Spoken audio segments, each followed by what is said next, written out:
We have got to separate our self-worth from the worth of the company. 95% of businesses fail. It's part of what that journey can be. If I call it an epic adventure, it's not a journey walking down a joyful path. It goes up and down. It is an adventure. But that, to me, at the end of the day, that's what it's about. It's this experience in life that you had the freaking courage to do that so many people don't. You did it, and you have a story to tell. So imagine going to interview for a job at a new company and being greeted not by any people, but by a couple of dogs wandering around, finding your way into the main area where all the employees are hanging out in front of a massive rock climbing wall. And then one of the co-founders comes and greets you with his 4-year-old daughter on his hip.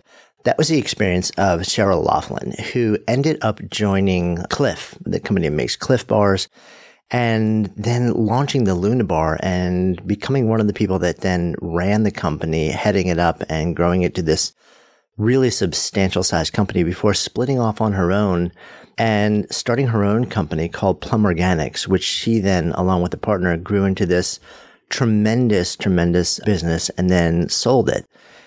Now, along the way, it sounds like this is, a tremendous series of success stories, but there was a lot of stuff that was happening behind the scenes. And Sheryl's personal life and personal health was taking a really big hit along the way. What happened and how that manifested and the interventions and the changes that she found herself making is a big part of the conversation that we explore today, along with just her incredible energy to create things that make a really big, profound difference, not only in the lives of the people that experience the products, but the people who bring those companies and businesses to life. Sheryl's also the author of a book called Killing It, which, interestingly enough, the name is a bit of a double entendre because it's all about peeling back a little bit and re-examining the assumptions that you make about business and life and actually reconstructing your life so that it takes center stage in the way that you earn your living and, if you're called, build a company. I'm Jonathan Fields. This is Good Life Project. Today's show is sponsored by Organifi. They make this really good green juice powder filled with phytonutrients and superfoods. And I love the tear packet version because you can take it on the road, drop it in bottled water, and get all your needs satisfied. With no mess, no fuss, super easy. You can learn more and also get 20% off your first order at Organifi.com. That's Organifi.com. Just enter the code GOODLIFE. On to our show. I had been running on the Chicago waterfront with a buddy of mine who was my running buddy, Peter, and he always introduced me to all the cool things. And this was in 97, and he handed me my first Clif Bar. And so, I tried the product and I was like, wow, this is really different from the products that were out there at the time. The number one brand was Power Bar. So this is 97. So the company is really new at that point. The company was really new. Right. Well, to me, now it seems huge. Now that I've been doing startups, it was about a $45 million company at the time. So I was with Quaker still at this point, and he introduced me to my first Clif Bar. I'm like, oh, this is a really good product. And I had been at the same time really dreaming about going to work for a company that was about the outdoors and athletics and things that I was really passionate about. So it just so happened I got an alumni newsletter, and they had listed opportunities, and there was an opportunity in there to start a brand management function at Clif Bar. This was literally 3 days after I learned about this brand. So I'm like, go out and give it a shot. We had been living in Chicago, went to Berkeley to have my interview with Clif Bar. And so, here as you said, I've been working for these multinational companies. So I walk into this place and I walked into a different world. Yeah. So these dogs, there were only dogs that greeted me at the door. There were no people. There were bikes hanging on the wall. I literally can't find any people in the place. So I go and I walk through the building and I see this huge climbing wall. And there in front of it is the whole company participating in a stretching class. And Gary Erickson, who's the co-founder and now owner of the company, he jumps up with his 4-year-old daughter at the time. And he says, oh, come over to my office. So he sits down in his office on his chair. He plops Lydia, his daughter, on his lap. And he starts asking me questions. And then he's turning over to her and whispering to her. And he's going back and forth with me. And then I looked out the window and there was like the head of sales who was breastfeeding her baby. And I'm like, oh my God, this place is so different. Like here, he's talking to me as a baker and a dad and a husband and an athlete. And it was authentic, and everyone in there felt so real, and it was so different than what I experienced. So I just jumped at the chance, and I felt like this was a little crazy at the time. It was the number 3 bar. Most people didn't know about Clif Bar. So I was like, I don't know if this is the right thing to do, but I just did it. Yeah. So you listened to, there's something inside that said, huh. Yeah. I just got to try. Something feels right. It was an experience that literally changed my life and my whole philosophy on business and what business could become. So I don't know if you are familiar with the Clif Bar story. I am. Yeah. No, very much so. Should I share a small bit of it? Yeah, I would love to, because I'm familiar with it, and clearly you are. But it's a really fascinating story, and you also play a really interesting role in that story. Well, we had so when I had gotten there, I had started, Gary had taught me in sharing his love of cycling and how that really the bar came out of it. Clif Bar came out of his love of cycling. And he really started teaching me to dig deep. So here I had been taught to stand back. And now he's like, dig into your soul. What's in your soul? Yeah. And for those who don't know also, I mean, talk about like it being personal. The bar is actually named after his dad. His dad. Exactly. And so I started thinking, I use Clif Bars, but I only use them when I'm doing a hardcore workout. It was just too much when I wasn't. And the category, there were virtually no women using the category at the time. This is in 1998. Category being energy bars? The energy bar category. Right. And, it was all about men and muscle. And so we started dreaming about, a bar that's lighter, that has nutrients made specifically for women that you can enjoy on a daily basis. And, I started talking to other women about this, and they felt the same way. And we started realizing, there's a gap here. No one is addressing this market. I always remember we were just coming out with it, and I was talking to actually NPR, and they're like, why are you doing this? You're cutting off half the market, because at the time it said Luna, whole nutrition bar for women. And the package, instead about men and muscle, was all about women dancing on the moon, celebrating life. And we had no money to support the brand. We were so small, and they were totally self-funding this thing, which is amazing in itself. At that time, a $45 million company, totally self-funded. Tells you how different the industry was then, too. So we launched the bar, and in 3 years, it became a $70 million business with very, very little support, because it opened up a huge amount of pent-up demand from people that were just missing their needs in this category. And, it was mind-blowing to me. So here I took my passion and turned it into something so different than what I had learned before. And then, fast forward to the year, that was 99 when we launched it, and fast forward to the year 2000, and all of our competitors were getting bought out by big multinationals. And because that was known as like the only way to survive once you hit a certain size in that industry was like, you have to sell. That was the word. That was the word. And once everyone else starts selling, people terrified us. Like, you guys will get crushed by these big guys. And so Gary, as the story goes, and I'll always remember the day, was sitting in his office with the investment bankers, because we had gone on this big road show. We had a buyer. Right. So you're going to sell. As far as everyone knows, everyone's in. You're going to sell. And everyone's in the company. Made. We're done. The price is set. Yep, we're done. So Gary was sitting in his office with the contract on his desk. The investment bankers, the lawyers, and the company that we were going to sell to, which actually I was going back to my alma mater. I thought, I'm like, oh my God, I just made this change and I'm going back there. And his 50-50 co-founder was standing next to him. And all of a sudden, he stood up and he's like, I got to go for a walk. Went around the block, came back. He looked in the mall and he said, I can't sell. And they were floored. The company that was going to buy it, his co-founder was pissed. I mean, walking away from millions of dollars. The number, from what I remember, what was reported, it was like $120 million deal or something like that. It was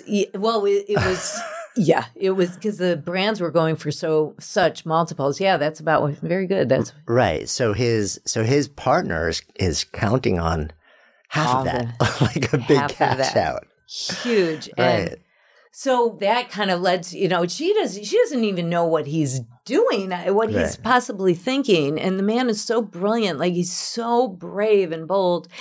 And he started, we bought her out, a $45 million loan, $90 million company, just to buy her out. No investment capital. Could you imagine getting that size loan? Some phantom stock. But Gary began to articulate why he made that choice, which was he wanted to use the power of business to make a difference in the world. And here, the Body Shop talked about that, and Ben & Jerry's, but you didn't hear that much. Sustainability was not a word, and organic was associated with produce. And here I was blown away by this vision. Like, here's my life coming full circle.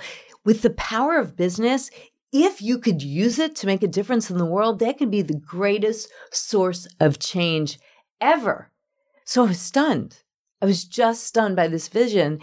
And I had the joy of being asked to be CEO in 2004 through 2007.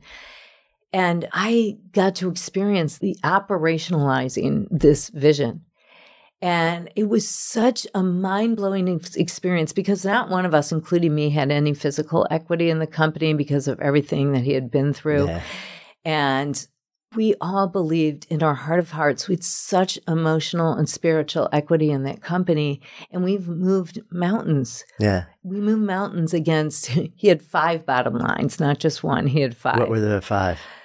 I've heard of triple bottom line. Yeah. He went a step further. Right. Gary always goes a step further. So it's sustaining our business, our people, our planet, our community, and our brands. And they were all interlinked. And one of the first things we did is we developed a bonus program that was based on all of those, making progress on all of those.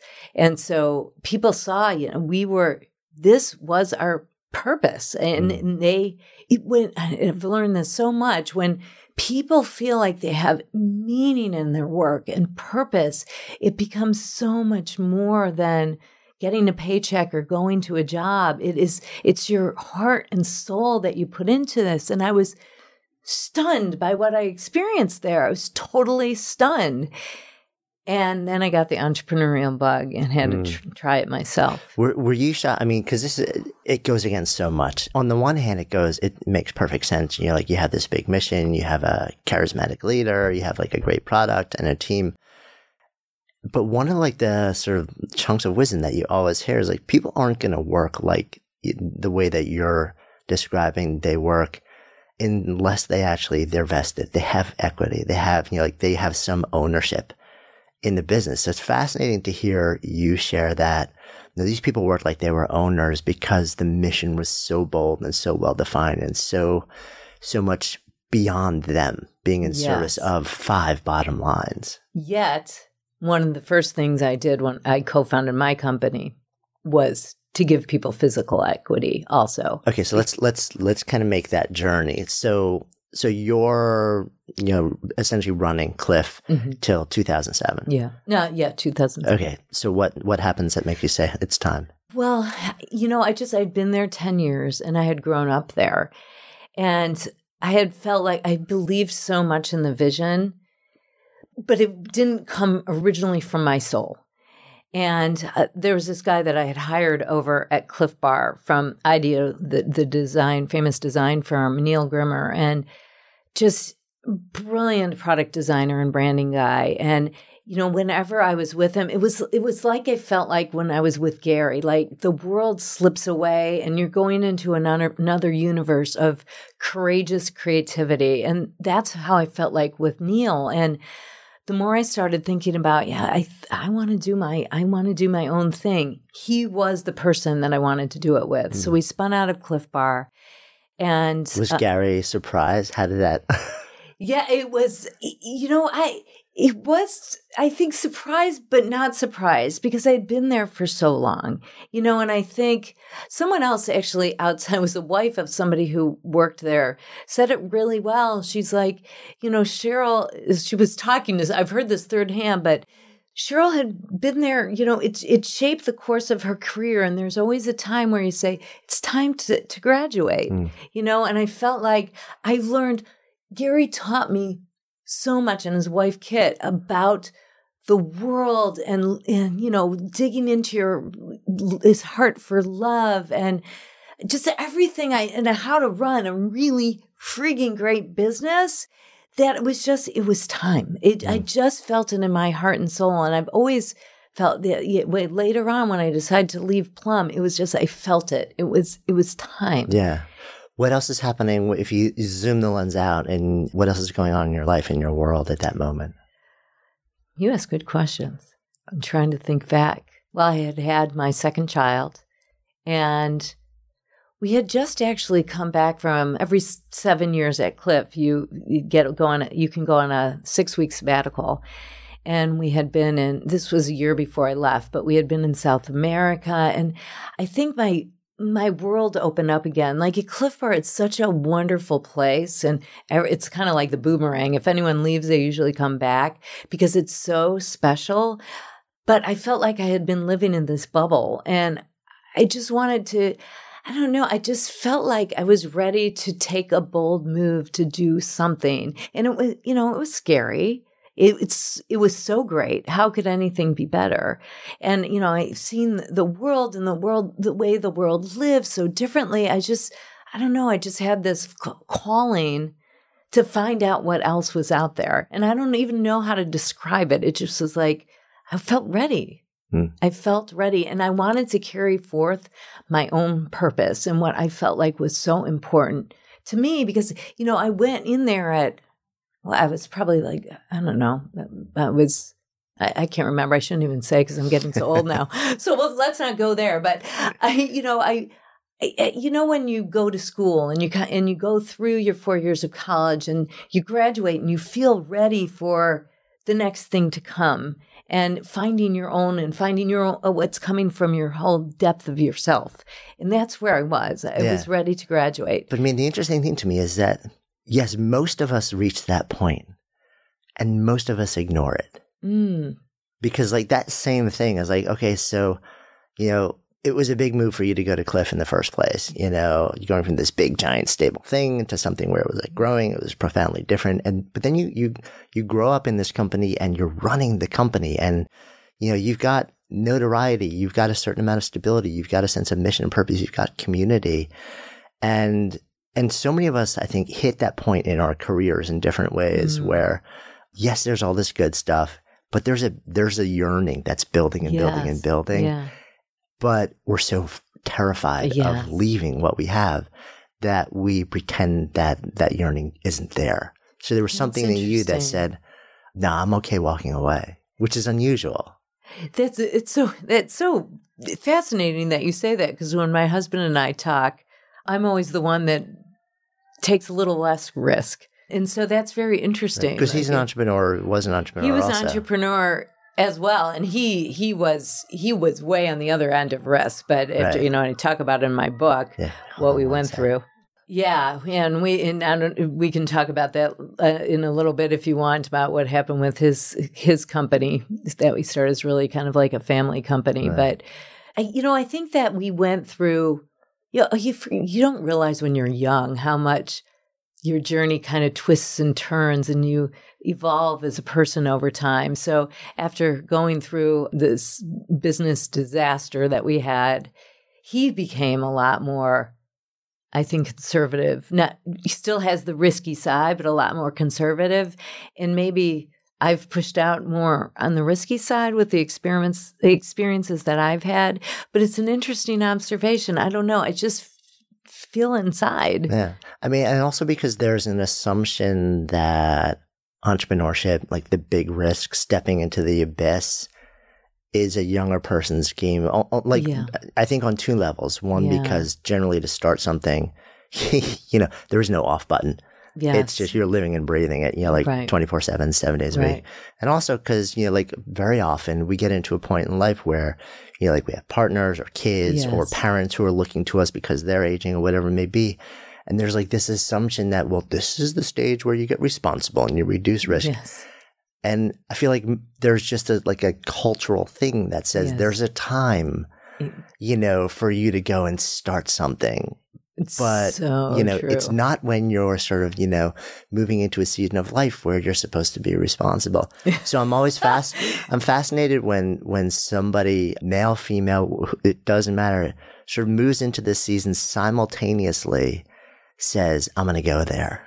Wow, what a fascinating thought. And, it's interesting because when I was running the Center for Entrepreneurial Studies over at the Stanford Graduate School of Business, the biggest thing I kept telling people was we've got to get people who are boomers to be entrepreneurs because they're at a point of life where they're seeing the world so differently and have such a different perspective and, have a certain freedom financially that they never had before. They're sort of like on the other side of that. Yeah. They're on the other side of it. And I think at the time, and that's where, Plum ended up evolving to, here I'm a mom. And maybe part of it was my momness calling out to me and saying, you have a different perspective on the world now than you ever have had before.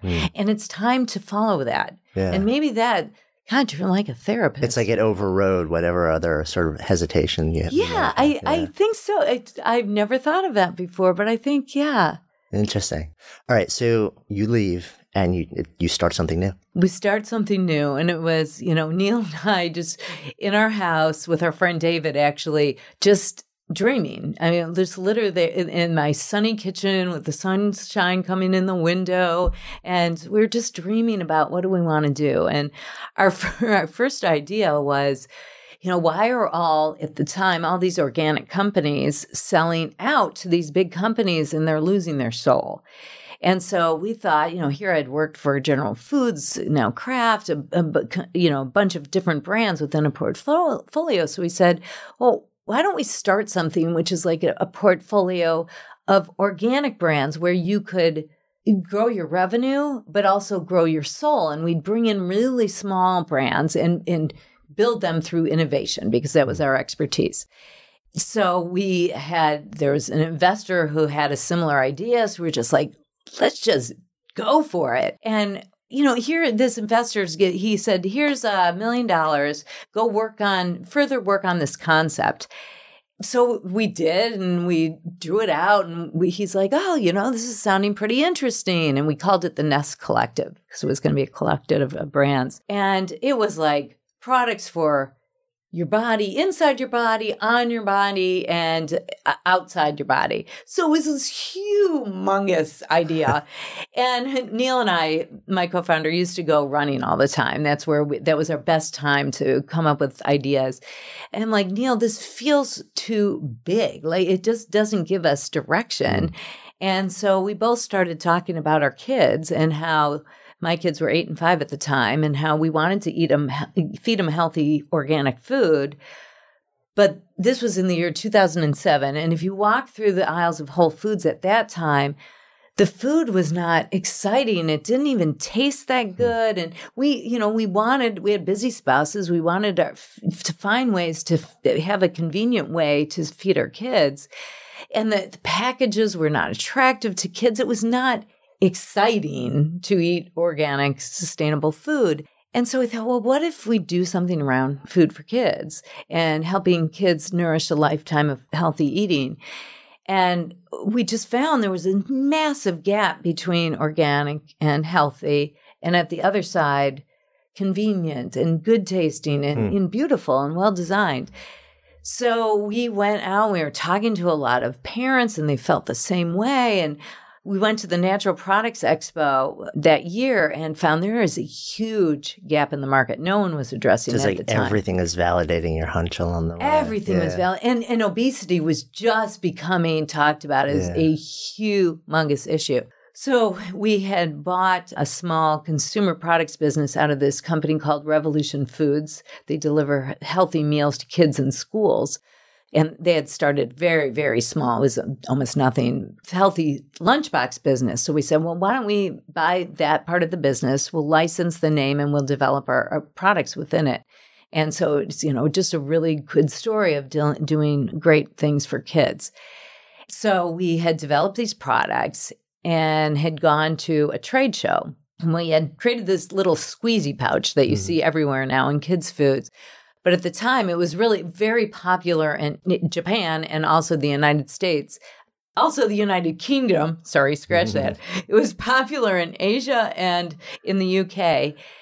And we were fascinated by the package because it was just, it was flexible and it wasn't like the baby pouches, the baby jars where the product just was cooked the crap out of it. Right. And it was almost like the product was made almost like making ceviche. It was the acid from the fruit that helped us offset the vegetables so that it was much fresher in that pouch. And so we're like, oh, this is a very interesting way to deliver food. So we're at the trade show again, and this guy comes up to our booth and he's got his badge turned around, so we had no idea who it was. And he's looking at the product, looking at the pouch, checking it out and sniffing it. And he looks at us, Neil and I, and he says, I'm Paul. I'm the buyer at Toys R Us, Babies R Us. He said, I've been looking for a baby food like this, and we had only had it for kids' food. And I'm thinking of importing it from Europe. But if you can come up with something like this for me for baby food, I'll take it. But you have 2 months to do it. Right. And Neil and I were like, this is fucking nuts. There is no way. We didn't know anything about baby food. What did you tell him at the moment, though? We just smiled. Let us think about that. We'll get back to you. It's like, no problem. Yeah, no problem. So we go back to the company and said, we have a challenge and we need you guys to help us decide if we should do it. Here's something that sounds crazy. We know nothing about baby food. It's a lot more obviously sensitive than even kids' food because of the baby development. But if we can do that to our mission to help kids develop a lifetime love of healthy eating, this is the place to start. Yeah, it's like when they're babies. The earliest possible point, right? Totally. So, everyone looked at us and they're like, let's do it. This is what purpose does for you. Let's do it. So we said, okay, Paul, we're on for the game. We'll see what we can do. And it was so hard. And we made so many mistakes. We had no idea what we were doing. And it was so new. There was no one else doing baby food in this pouch. So we ended up finding a way to get him this product in 2 months. And he was like, oh, this is great. He was really stunned. So Paul set the whole domino effect. So he brought the product into his store and he was so impressed by how quickly we were able to innovate. He basically took everything that we had made since then, and Toys R Us, Babies R Us, it's like this huge, beautiful display of our products, dedicated to our products. And retailers started to take notice. And what was happening, and consumers were taking notice because we didn't even fully realize this at the time, but we had the baby food in jars was a loss leader category, meaning that retailers lost money on every jar that they sold. It was a way to bring consumers into the store. So here we had created this product that was more expensive, but it was double the price. The velocity, how much it was moving, was similar to baby jars. So the retailer was making regular margin for the first time. And the jars didn't break, so they didn't have nearly that much loss. I mean, Amazon.com was 1 in 5 baby jars was breaking that they sent out. Huh. You know how much that impacts their business. So here, the retailer has this huge benefit. The consumer is loving it because the jars don't break. They're convenient. The product tasted good. Actually, this is an interesting side story. We were talking to actually moms at the time. We brought them into our offices, and we were sampling the product to see how babies responded. So we'd hand them a pouch. We'd say, hey, can you feed this to your babies? You know what they did? They took a spoonful, and instead of giving it to their babies, they tasted it themselves, which was a huge insight for us because they were the judge. So imagine tasting baby food out of a jar versus Plum that was so fresh tasting. And we knew we had something. So the consumer was there, the retailer was there, and then Whole Foods took us, and then Target took us. And it was, it basically created a whole new category. All of these people came into it, but we were the first, and it made a huge difference. Right now, I want to share a little bit about today's sponsor with you, Organifi. So one of the awesome parts of my, quote, JOB, over here at Good Life Project and as an author and as a speaker is that I hit the road and I travel a fair bit. I love to eat really healthfully. I love whole foods. I love a ton of vegetables with their phytonutrients and superfoody type of stuff. And I have to confess, when I'm on the road, it's not the easiest thing for me to satisfy those needs. And I really hate kind of wandering off and eating all sorts of junky stuff, but sometimes I have to. That's why I love the product from this week's sponsor, Organifi. They make an organic green juice powder, which either comes in a little container or they have these awesome little travel packets. I keep a couple of these tear packets in my bag. When I'm on the road, I tear one open, I throw it in my bottle of water, shake it up, and I've got everything that I need. I basically got my vegetables covered for the day, and it tastes good. It's great for you. You can't really ask for a whole lot better than that. So you can check it out if you want. All you need to do that is go to Organifi.com. By the way, that's spelled ORGANIFI.com. And enter Good Life, and you'll get 20% off your first order. Go check it out, guys. Super cool. All right, back to our show.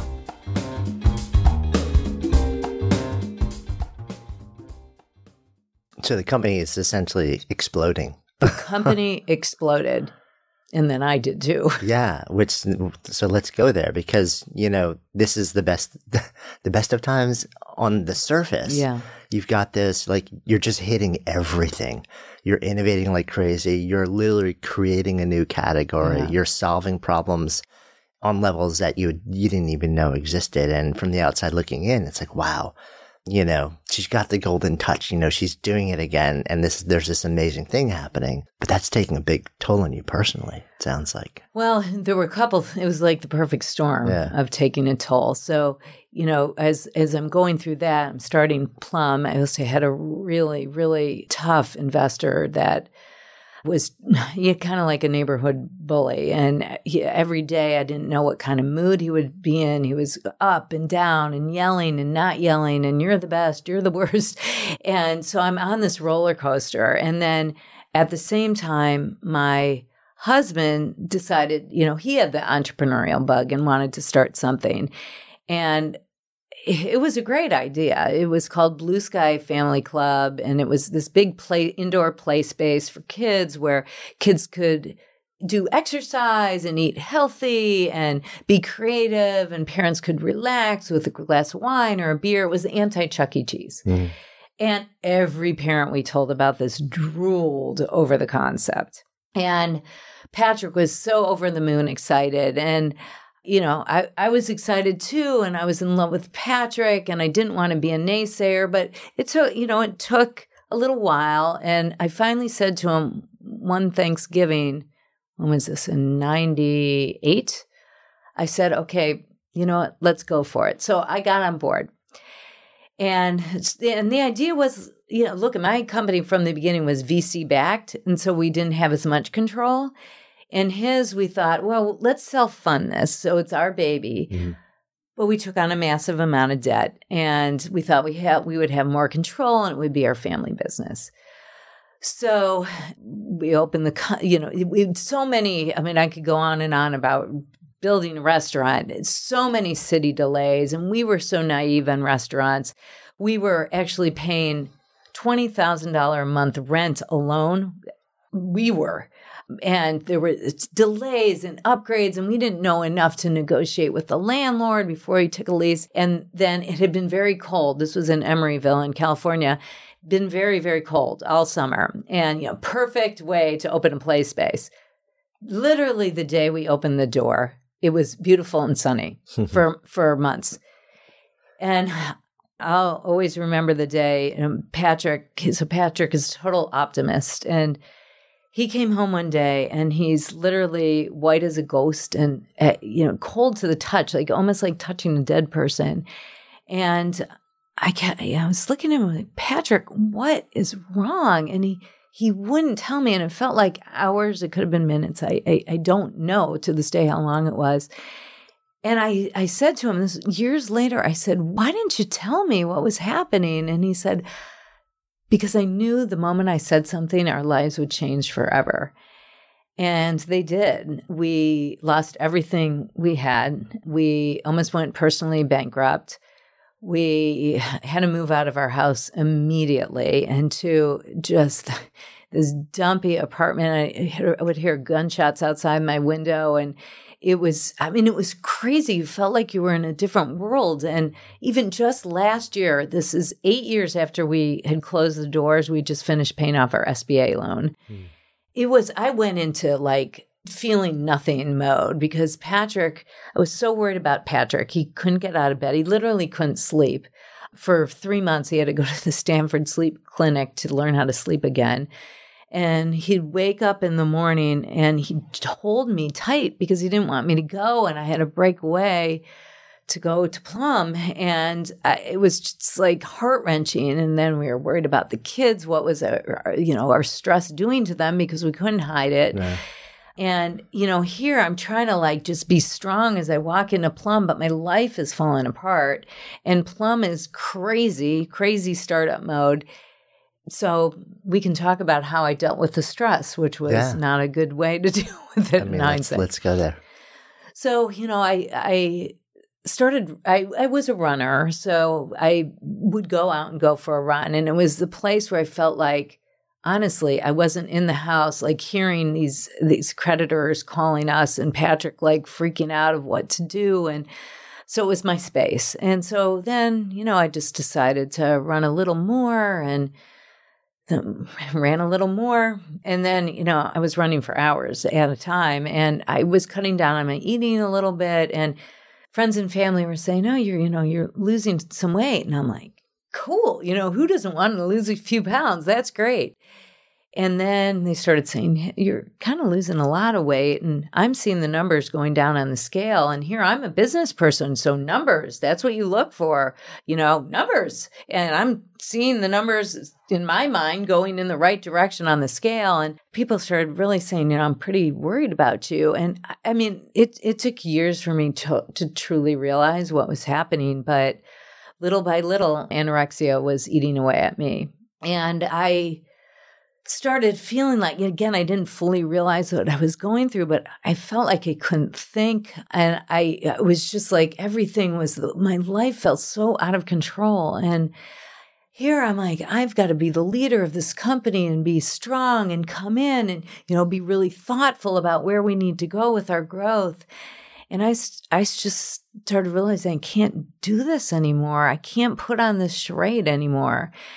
And I had I had always dreamed about going to a university where the sun was shining and people were talking about big, giant ideas. And, it was this place of brilliance.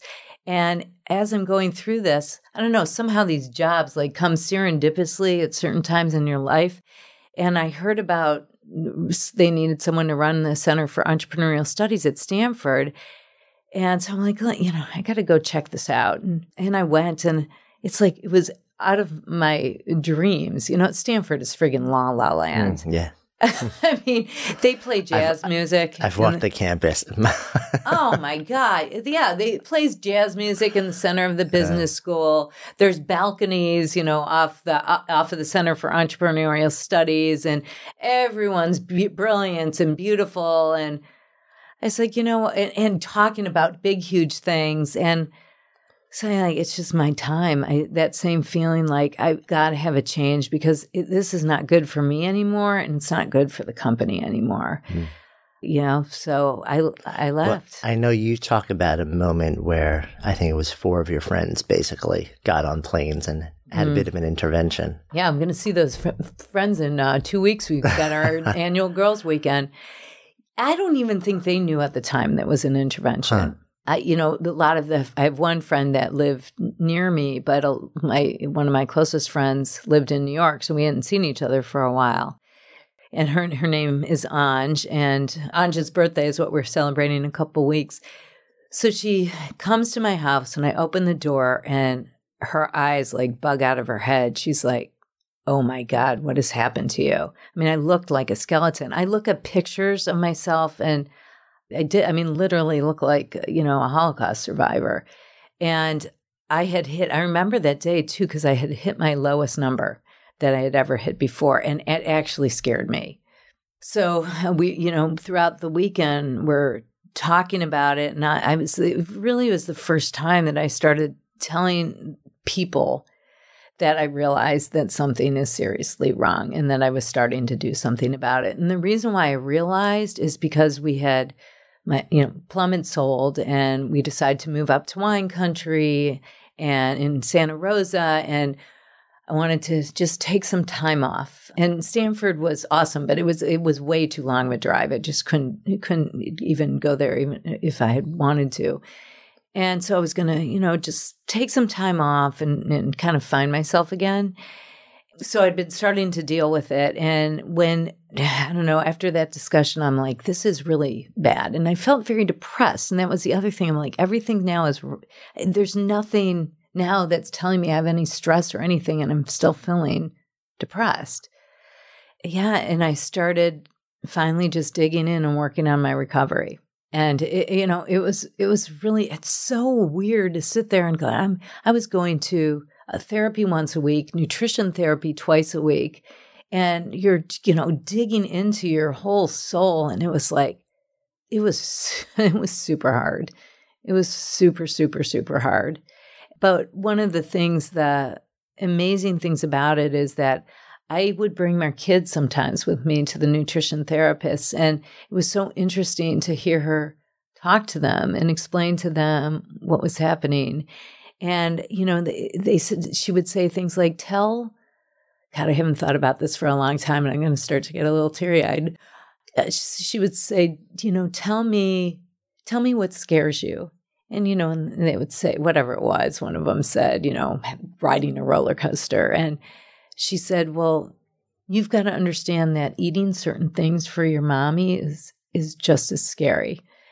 And just put it in words that they can get. And all of a sudden over time, it's just started coming to me like, if I'm going to do this for anyone, the doctor would say, you could die from this. I was like, die? What are you talking about? Like, it didn't make sense to me.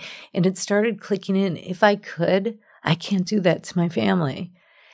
And it was, I don't know, the whole thing going through Blue Sky and going through that, like I was strong for Patrick, and then I fell apart once he was strong, and then he became strong for me. That's why we celebrated our 20-year anniversary yesterday. Congrats. And I was here in New York. He's in California. But it brought us together in ways that we have an unbreakable bond now because of it. And then I came back. And I said I was never going to do the day-to-day thing again. And then I found my company, Rebel. Yeah. So just to kind of put a cap on it, because you mentioned it, but very quickly, you did end up you ended up selling Plum. Yes. And being able to exit very nicely from what's told. And the interesting thing is that didn't solve the problem. That was the moment, which is so interesting, because I wonder sometimes whether, as long as we have this thing that just demands 100% of our attention, 100%, like it gives us an excuse not to go there. Deal with this. Even if that thing is also a big part of the problem, Absolutely. And then we think, when it goes away, everything will get better. But sometimes when it goes away, that's a moment that we actually have to face ourselves fully. Yes. And then that's when the real terror sets in. It is, and it's such an important point, because I find one of the reasons why I moved to Santa Rosa and getting out of the craziness of the valley was I wanted to force myself to be alone with myself, and that was very hard for me. I kept myself, to your point, so busy, and I know I have that tendency still to this day. Being alone with your thoughts is hard. It's hard. It's scary. I think for most of us, it's one of the hardest things we can do. It is. And I think we judge ourselves for that. Totally. Because we're like, I'm better than that. Like, I've accomplished so much. Yes. Like, I can be still. And it's brutally hard for so many of us. Well, it's an interesting side story in there. So I had at that time, I had no title on my business card. I didn't have a place to go through every day. And I was so lost. And so I did what any good Jew would do, and I joined a women's support group in a local Unitarian church so I could meet some people. So I go in the first day of the meeting, and so it's it's kind of like your prototypical thing that you would think. There's a well-worn rug and these dumpy couches, and it smells like coffee, of course. Mm-hmm. So I walk into this room, and there's these, this group of women who are in their 70s and 80s, and we're sitting around a circle, and it's exactly to your point. So they're going around, and they're talking about how they're helping an ailing husband, or they like puttering around in the garden, volunteering in the church, and it comes to me. So here, I sit up straight in my chair to, I'm going to rattle off just what you said. Here's my resume, and I'm going through it. Yeah, I was the co-founder of Plum, and I ran Clif Bar and all this stuff. And they just kind of looked at me. And I took a deep breath, and I looked at them and I said, listen, I'm just trying to find myself. And this wise woman sitting next to me said, you know what? We've all been there. We maybe can help, but we can at least just be here to listen. Mm. And I realized in that there was some sort of click in that moment that I am beyond the ups and downs of my company. Here they wanted to see me as, a loving daughter, a mom, a wife, someone who loves drinking Chardonnay and going camping, and I'm an avid reader. They didn't care about all that other stuff. And here, here's people who you think, oh, they're always thinking about their accomplishments at 70 and 80.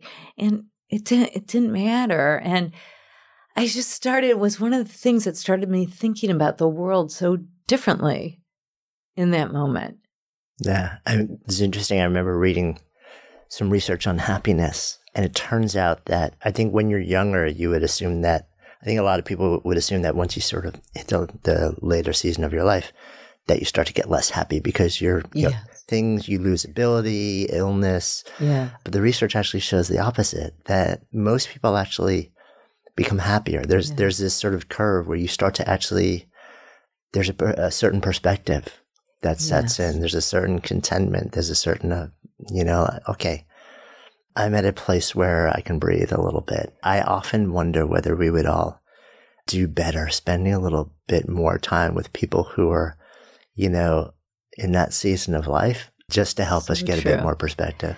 Well, it's interesting that you say that, because I have never been afraid of getting old, but I can never articulate why. And I was reading Joseph Campbell, the famous Joseph Campbell, who is such a brilliant man. I was reading his biography, and the biography was actually called The Hero's Journey.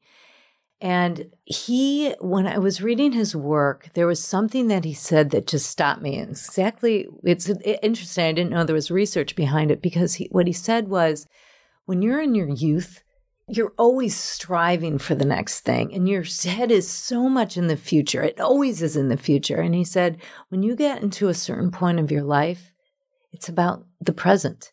And this is where you are. And I was like, oh my God, that is I have this dream of walking around everything. I love the sun. You could say I keep using the sun, but walking along a path, holding hands with my husband. And that makes me so happy when I think about that. And it's like, you just, you don't feel the pressure anymore. Yeah. Well, I mean, I think if I've kind of gone down the sort of like Eastern philosophy, Buddhism path, and, my sense is that so much suffering is self-generated by us, because it comes from us either living so much in the future and having anxiety about the future, which largely we can't control, or having lament about the past, which is over. Yes. And there's a certain amount of grace that just comes from being able to wake up and saying, it's like I'm here. Yeah. And experiencing that. And it sounds easy. But it's brutally hard. Well, and I think to your point, though, it's, in Blue Sky, it was a very expensive mistake and it was so hard for our family. But at the same time, and, to your point about Buddhist philosophy, we learn so much from going through that. And that is the hero's journey, right? Yeah, you come out the other side with such a different perspective. So I think that is part of it. It's building your story. And my kids, they're now 13 and 16. And, you want to hold them and say, no, it's going to be okay. I swear, and your heart breaks. I remember my son, this was just this on Monday. He had done this whole test online and he was so proud of himself because he didn't even have to do the whole test. And he hit save and the whole thing disappeared. And he's slamming the wall with his fists and he's devastated. My heart was breaking. And I just wanted to say to him, it's going to be okay. But I'm like, no, he's got to feel this. He's got to feel what it's like to have these things happen in his life, because that's what it leads you to learning how to live. No, I agree. So at some point you decide to go back into the belly of the beast. I know.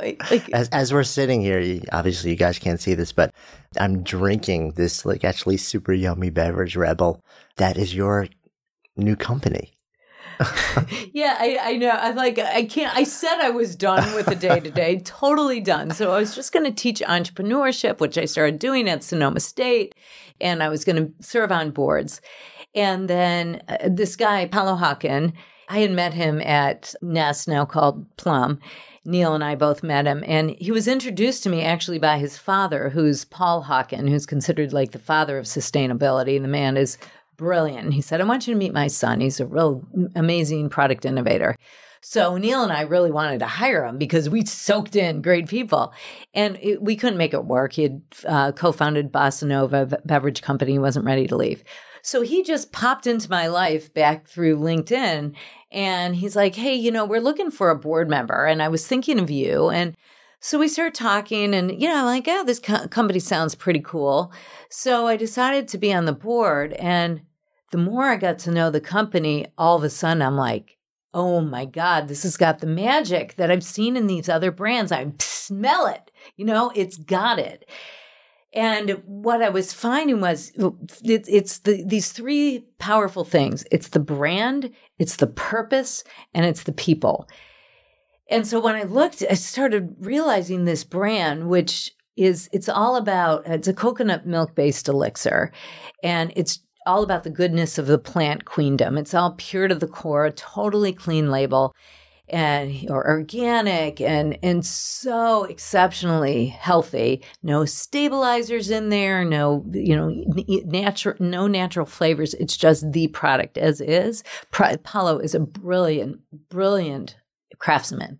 It is we cultivate, from the best of the plant queendom, and then he crafts it into this beautiful beverage. And it also, what he gets, that every company that I've been part of gets, is that it doesn't matter how healthy it is. If it doesn't taste exquisite, it's never going to be able to come into its own over time. It's just going to stay within, a really small core.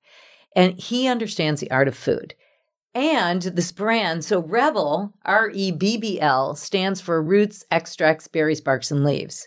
So it's in the product. It's a fun acronym too. Yeah. So it's all about these super herbs such as turmeric that people now know a lot about with its antioxidant and anti-inflammatory properties, but also herb adaptogens, which people are just starting to get to know. Things like maca and reishi mushroom and ashwagandha. And here are herbs that have been around for the millennia, but we're starting to realize now through ashwagandha, there's clinical research behind it that shows that it actually helps your body adapt to stress. Right. So it's so old, but yet it is so related to modern life. And I'm blown away by this brand. So the Rebel, which has, as a brand marketer at heart, this is such juice. It's the strength of the herbs in the Rebel, but it's also the strength of the individual. And every single person, part of their now bigger, ever-growing tribe of Rebels, the people get it. Consumers get it. So I'm like, okay, it's got the brand thing. But then the purpose is mind-blowing to me. So this company was actually started by a nonprofit. And the nonprofit is called Not for Sale. And Not for Sale, and Dave Bestone, who is the founder of Not for Sale, his whole goal was to eradicate modern day human trafficking. And that's the sex trade and the slave trade. And it's something that people don't realize how big it is. It's 30 million people around the world and growing. It's the fastest growing illegal industry there is. And just to give some perspective, at the time of, the slaves in the Civil War, there were about 8 million. Now it's 30 million worldwide. And it's the second biggest illegal industry behind the drug trade. It's bigger than illegal weapons. And 80% of who is impacted by it is women and girls. And so he wanted to find a way to solve this problem. And he had been a business person. So Dave was brilliant, and he is creating a whole new model, which is, the nonprofit model in many ways is broken, and Not for Sale is a nonprofit, but it's just, you're constantly out trying to raise funds from donations and foundations, and it's just a hard road. And here's business that, if you have the right business, is a sustainable, valuable business model. And so what they came up with was a solution, which was to create a beverage using the herbs from the indigenous people to help them to get out of a slave vulnerable situation by helping them to gain their livelihood. So now fast forward to this day, and that was, they were addressing the issue in Peru. We give 2.5% of every bottle sold, our sales, not our profits, our net sales. We don't have any profits. It's a company that's investing in the business. And we also work with growers throughout the world to help them to have a livelihood so they're never vulnerable to trafficking in the first place. So this story, we go to work every day fighting trafficking. Do you know how powerful that is as a motivator for our whole entire team? So that connects into the team. The third thing, brand, purpose, and team. This team has so much grit, and they believe so much in this idea and what we're doing. Really courageous creativity. And now we're attracting, we just hired these two, a senior VP of sales, senior VP of marketing that are world class. One was the senior vice president at Clif Bar, and the other was vice president of marketing over at Crave most recently. Brilliant people who have that same passion. And so I'm seeing this as a board member. Some of this is very recent, but I'm seeing all this magic. And Paulo, who had been the CEO of the company for 3 years, he never wanted to be the CEO. He hated being the CEO. He was a product guy. And we had to go into our first institutional fundraise. And he's like, can you help me? And I'm like, all right, well, listen, Paulo, I'll be the interim CEO. I'll help you find a CEO, and I'll help fundraise. Because, I had already done fundraising 6 times. I knew the drill. So I going through the fundraise, we raised the money, and the board started saying, hey, would you want to do this, full time? And I'm learning about this brand. And I was like, oh my God, I feel it again. And these were some really hard conversations with Patrick. Yeah, I would imagine, because there's a whole other thing that's a concern for you now. Right. It's like, that there's a dark place that you can go to. And there's a dark place also that I can go to, and many entrepreneurs go to, and we could talk about that in general, because we definitely have the light side, our persistence and dedication, and the dark side, my dark side. And I'm finding as this book has been out there that I've written, Killing It, an Entrepreneur's Guide to Keeping Your Head Without Losing Your Heart, so many women are coming forth telling me they have an eating disorder, they had one. And I really think the statistics are even a lot bigger than they're even showing, because this seems like it's men are impacted by it, but this is women's way of dealing with the stress and lack of control.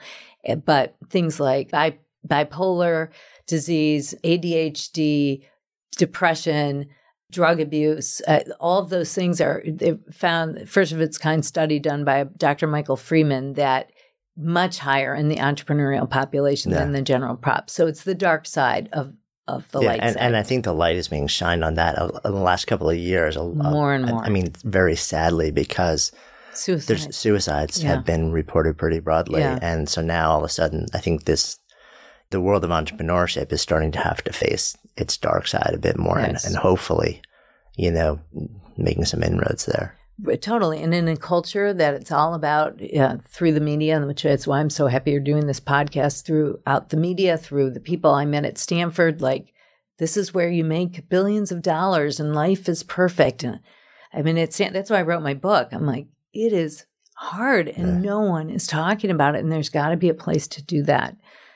So, so Patrick and I are having this hard conversation, and he was really resistant to this idea. I'd been through my recovery, and he's like, I don't think this is the right thing. And I really don't want you to do it. And I was having so much fun. And as I'm doing it, though, something was different this time. And I was creating the space for my family. I was doing different things to make sure that we were still connected with family and friends. I wasn't lost in the isolation of entrepreneurship anymore. And I felt differently. And, even as we went through some hard times with the company, I said, Patrick, I don't know, there's this weird feeling that I have. And I love this company with my heart and soul. And I love every single person a part of it. But it feels a little bit outside. Like, I can see the problems, but I can see the other side of them, where before I could never see the other side. Yeah. And maybe it didn't define you as much anymore. It didn't define me. Yeah. And our identities are so wrapped up in things when we're entrepreneurs. A lot of times our net worth is wrapped up in it. We're artists in a way, and it becomes everything. But we have got to separate our self-worth from the worth of the company. 95% of businesses fail. It's part of what that journey can be. If I call it an epic adventure, it's not a journey walking down a joyful path. It goes up and down. It is an adventure. But that, to me, at the end of the day, that's what it's about. It's this experience in life that you had the freaking courage to do that so many people don't. You did it, and you have a story to tell. And I know that I had somebody say to me the other day, like, I'm not convinced of it. Like, this is my company. What if it falls apart? And I said, what if it falls apart? What if it does? And it very likely will. Yeah. And I think, like, as entrepreneurs, we need to go there, actually. Yes. And not live there, because that becomes a dark space. But we need to ask that question. And then we need to say, okay, so if this does happen, what would it look like? Yes. And then how would I recover? What's my recovery story? Yes, that's right. So it's kind of like it's just there. Yes. And we can kind of breathe through it a little bit more. I look at, similar to you, I look at entrepreneurship as a spiritual path. Yes. And what I've come to learn over the years is I love building something. Like, we're probably wired similarly. Yes. I love the white page. Oh my God. That freaks out so many people. I'm like, just give me something blank and I'll fill it with ideas. And then it's in the world. Right. And what I've learned is that, I do love creating something from nothing. And what I'm maybe even more interested in is how the path of entrepreneurship shapes the entrepreneur. Yeah. It's very insightful. And I haven't come to that until really recently, actually. And a lot of the work that we do now outside of, like the podcast, is around that, because it can destroy you. Yes. So easily if you don't treat it as a spiritual path. That's right. If you treat it as sort of like more of just a commercial venture, and there's only one metric for success. Like you said, 95% is not going to work. But if you treat it as more like a spiritual path and say, look, I want this to succeed. Yeah. And even if it doesn't, there's value in it. That's right. It just changes the nature of the experience. Yes, exactly. And, and that's what I said to this guy that I was talking to. I said, he has, just a very soulful company with real purpose in it. And I said, you know what? At the end of the day, if it doesn't have commercial success, look at what you put out there in the world, this beautiful thing that you've put out there, and it's going to lead you now to another place because of it. And it doesn't have to be scary, but that's why the title of my book is killing it. It's a double entendre. Which is funny, because when I first saw the title, I was like, I don't know about this. Yeah. And then when I started reading, I'm like, oh, it's actually, there's the Silicon Valley killing it meaning, but then there's something else going on here. That's right. Which is, there's a deeper sort of context to it, which is, okay, no, it's about living life along the way. It's about, a more holistic approach, which feels like a good place for us to come full circle. So the name of this is Good Life Project. So if I offer that phrase out to you, to live a good life, what comes up? Wow. Well, I think, to close down that story with Patrick and I, how he ended up saying, I'm on board, was that he said, you know what? I know, I can feel it in you. Like, this is different. You're thinking about this so differently. As you talked about on the spiritual path, that it seems like you're in a calm place. And he said, we'll both know if it starts to go wrong, and we will be partners in this every step of the way. But I am having the time of my life at this company, Rebel, and I am so proud of it. And to me, what the good life is, I think about this as an ecosystem. Look at, I study plant-based foods. I think about my life as an ecosystem in that I have all these priorities in it. And I think the word balance is bullshit. I don't buy the word balance. It drives me crazy when people try to make people feel guilty by saying your life should be in balance. To me, it's an ecosystem that is constantly trying to move towards balance, but it's evolving along the way and it's feeding each other. So one of the things that I've found in living a good life is that, I work out of my home office. I run a company a lot of times out of my own office, even though it's getting bigger by the second, because I can see my kids walking in the door and I can give them a hug and a kiss where they never saw me before. And that love that I get from my kids and my husband, I bring right into the company. And when we talk about Revel, we have this vision tree that we created, and the whole thing is rooted in love. And I love these people, and that I love the love that I feel every day. And I know this probably sounds corny, but the love that I feel every day for the people at Rebel, I bring back into my home. One of the things we do is within our Slack channel, which is our internal communication channel, we have a specific channel called Weekend Stories. And what people are to do is they are to post things they're doing on the weekends, whether it be cooking or going on a hike or playing with their dogs, being with friends, whatever it is, to show each other that we're, enjoying life outside of this place is so important, because when we come back in, revitalized with energy, with new creativity, because we've been part of the world. And the worst thing to me, though, that we can do as entrepreneurs is isolate ourselves. It's the first thing we want to do, but it's the last thing that we should do. When we connect with people, our friends and our family, they will love us way beyond where the company is. And they are the people that uplift us when we're down. And they are the people that just remind us who we are. And they're the people that, in my case, if something's going terribly wrong, they're the canaries in the coal mine. And so I think those connections with those people, those relationships are essential. And those relationships also to an entrepreneurial tribe, the tribe that always wants to tell each other how good everything is. We have to find those entrepreneurs that were willing to say, this is hard. And, I can say a million things, but I'll say one more thing about the journey is a lot of people, I use the words bold humility. And I heard those words from Frances Moore Lappé, who is a brilliant writer about the food movement. And what struck me about those words, and I've carried them with me now, is, as entrepreneurs, we think we need to be bold and we need to go all in. And it's about pushing into new places, regardless of what anybody says.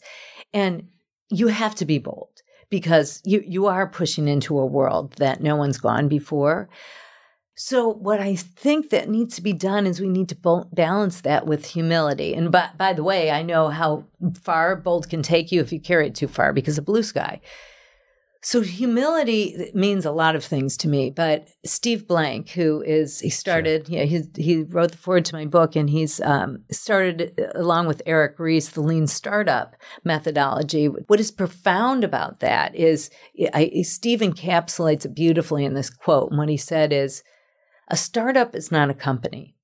A startup is an experiment waiting to find a sustainable, valuable business model. And so that is humility. It's listening to the marketplace. It's not every time someone says something's wrong, you don't go changing it, going all over the place, but it's finding the thread of truth and knowing that this is time to adapt or time to pivot. And that's what Neil and I did at Nest. We pivoted from this big portfolio to focusing solely on kids. And so it's learning from the world and also the humility of yourself. And I know where I'm good and I know where I suck. And I always tell people at Rebel, I always say, I want you to call for help when you need help, because a lot of people think of that as a weakness. To me, that is a sign of strength, because you care so much about this company that you admit when you're in a place where you need other people to hold your hand and help you. A good life to me is all these things feeding each other. Thank you. Oh, thank you. I love what you're doing with this thing. It's a beautiful thing. Thanks. So thank you. Thanks so much for listening to today's episode. If the stories and ideas in any way moved you, I would so appreciate if you would take just a few extra seconds for two quick things. One, if it's touched you in some way, if there's some idea or moment in the story or in the conversation that you really feel like you would share with somebody else, that it would make a difference in somebody else's lives, take a moment and whatever app you're using, just share this episode with somebody who you think it'll make a difference for. Email it if that's the easiest thing, whatever is easiest for you. And then, of course, if you're compelled, subscribe so that you can stay a part of this continuing experience. My greatest hope with this podcast is not just to produce moments and share stories and ideas that impact one person listening, but to let it create a conversation, to let it serve as a catalyst for the elevation of all of us together collectively, because that's how we rise. When stories and ideas become conversations that lead to action, that's when real change happens. And I would love to invite you to participate on that level. Thank you so much, as always, for your intention, for your attention, for your heart. And I wish you only the best. I'm Jonathan Fields, signing off for Good Life Project.